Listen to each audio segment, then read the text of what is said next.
we're already way down the slippery slope, man. It's not like if you could get rid of the Commerce Clause and you could get rid of the necessary and proper clause, then you'd have a different argument or different discussion. Instead of buying Greenland, we just sell California. The slippery slope moves in every direction. Yeah. There is nowhere to stand.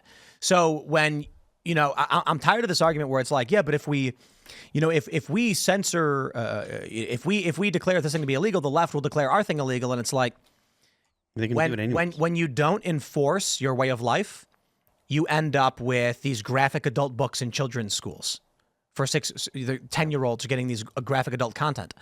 And then when we complain about it, they lie. Mm-hmm. And we are then forced into a political battle to try and pull the Overton window back the other direction. And the argument then is, but if you go too far, the slippery slope. Now they're saying that Obergefell, gay marriage, will likely be overturned because the liberals are challenging it.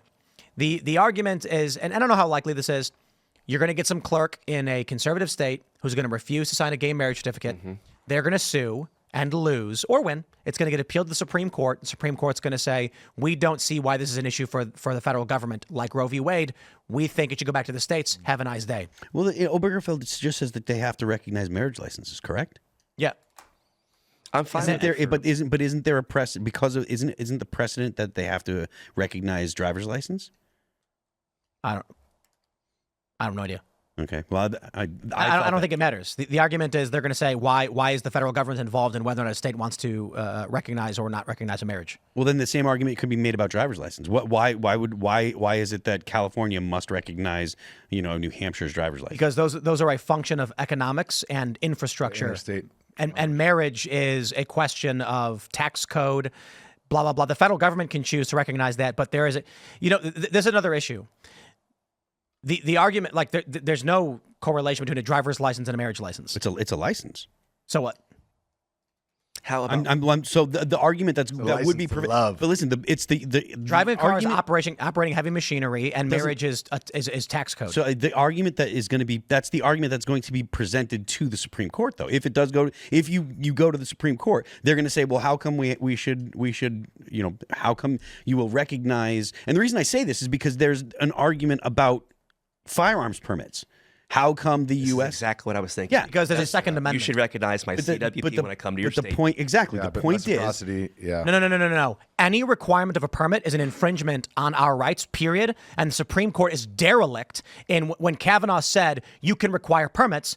No, that's an infringement. Telling me I have to get permission from the government for my right is an infringement. Yeah. So there's no argument there. But you're not going to have me saying that there should be it shouldn't be nationwide constitutional carry. That's what I think it should be. But the arguments will be made to the Supreme Court about the reciprocity and the point of marriage is, license. The argument being made license. right now is that the Supreme Court's going to respond much like they did Roe v. Wade and say this issue is not operating heavy machinery.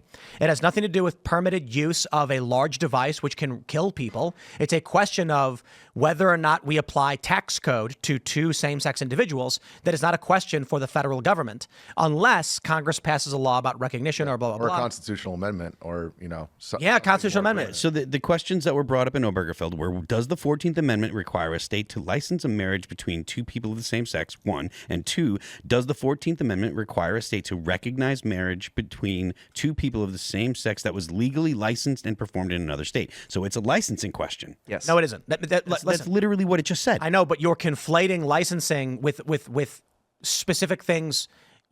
There's a lot of things get licenses. You have a license to fish. My fishing license in Illinois is not recognized in Indiana. The argument. Just saying it's a license is not the point. The point that I'm making is this was a licensing question. Yes. This was one of the arguments in Obergefell was about licensing. And it doesn't matter. Because the question is going to be to the Supreme Court, should the federal government be involved in whether or not a state will recognize a marriage? And the argument can be made. The Supreme Court will simply respond the same way as Roe v. Wade and say it's not a role of the federal government. Question that they're asking of the Supreme Court are all the states required to recognize the license? I understand that. And the Supreme Court will say that it's not a question for the Supreme Court. I think they can say that or the other. It could go Yes. any way. Yes. The point is, we have a conservative Supreme Court that has already said Roe v. Wade was not a question for the Supreme Court. The states should decide. And then when they come out and say the federal government should recognize licenses interstate because they're marriages, they might say, no, that's not a question for the Supreme Court. Ask Congress. Maybe. I think the argument that I can't predict what the Supreme Court's going to say, but I do think that the argument about licensing, the argument's going to be, well, we do that with driver's license. But we don't do that with fishing licenses. Fishing licenses aren't the same thing as driver's license. And driver's license not the same thing as marriage licenses. You're conflating things that don't make sense being correlated. Thanks for checking out this clip from Timcast IRL. Make sure to watch the show live Monday through Friday at 8 p.m. Subscribe to this channel, and we will see you all there.